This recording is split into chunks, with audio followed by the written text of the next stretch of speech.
Hey everyone, today is the day we're starting seeds. Oh, I'm so excited. So you may have seen already me direct sow some of those peas, lettuce, spinach. Those are our cold weather crops and they're okay with that weather.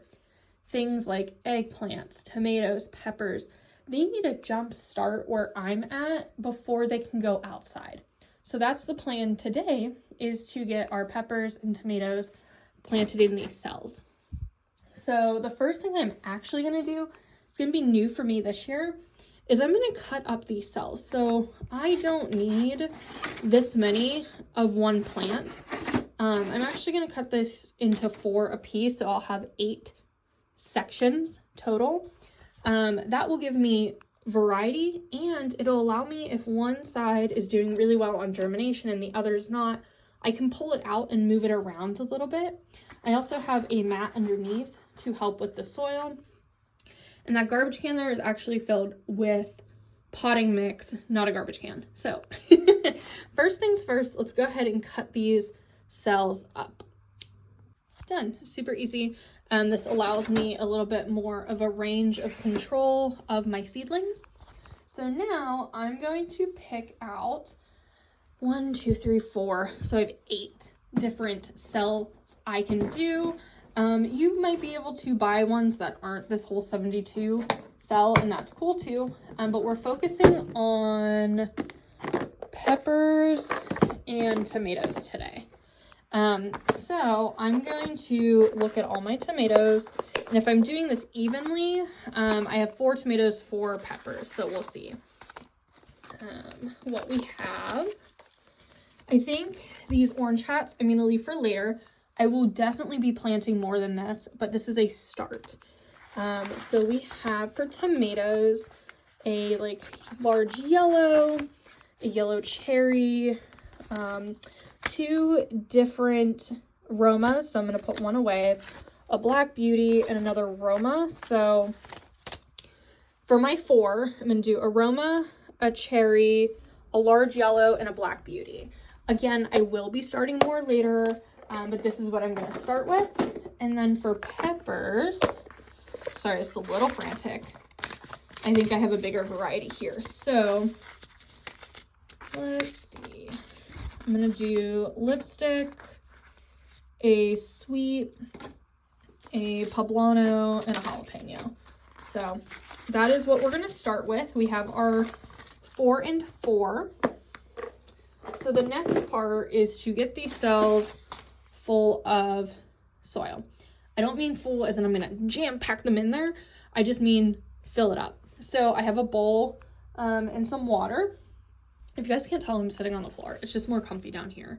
And I'm going to fill this with soil and then slowly add water and mix it up. Okay, so all I'm doing is if I see really big pieces, I'm gonna try and take them out of my soil mix, but I'm just going to add a little bit of water at a time and mix it up. You want it to be wet, but not sopping wet for your mix. And we're just gonna keep doing this. If I have extra soil in here, it's just gonna go back in the bin, or I can get more if needed. But we're just gonna keep adding water and mixing until we get to a good consistency. We're actually almost there, which is nice. I want it to be able to hold together, but not soak through. Okay, so I think that's about where I want it. I can squeeze it and it holds its shape, but water is not dripping off of this. And the reason I picked out that soil pieces, I'm just going to put it in my garden. They're just a little barrier for your seeds that you don't want to introduce to your environment. So that's the only reason we're picking them out. If we see them, if you leave them, it's not the world's biggest deal. So now we get to just add soil, and I just do this very haphazardly. I'm just throwing it on here. Each of my cells, I mean, that's starting to look good already for a couple of those, and I can then pick out the big pieces if I find them.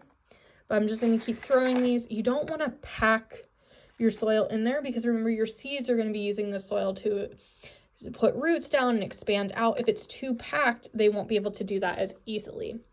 So I'll be back.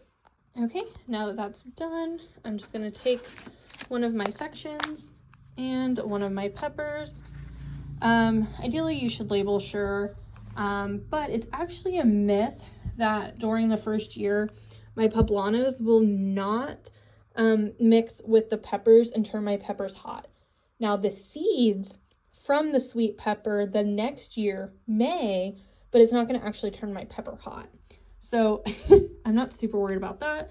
But all I'm going to do is I have a stick from the garden, super not helpful. I'm just going to poke some holes, and then we're going to drop in our seeds, and we're almost done. Oh, one last thing I forgot to mention, you really only want to do one seed per cell unless you plan on thinning them out later. I know some people say 2. That's totally fine, but I only do 1, and then if they don't survive, they don't survive. I have 8 other that will. Okay, so that is done. We're gonna throw our lid on, and then we're gonna put it up on top with the heater. We are not gonna turn that light on until we start seeing sprouts, because if you have too much heat coming down and too much heat coming up, you can fry your seedlings. So I'm going to put them on the mat. Okay, my mat is on, and I'm just going to leave it go. I'm gonna come check them in the morning, make sure they're not dried out, give them a little bit of spritz. You wanna keep your seeds moist until they start sprouting. And then when about half of this is sprouted, I'm gonna take them off the mat and turn on the light. So follow along, and thanks for planting tomatoes and peppers with me. Bye everyone.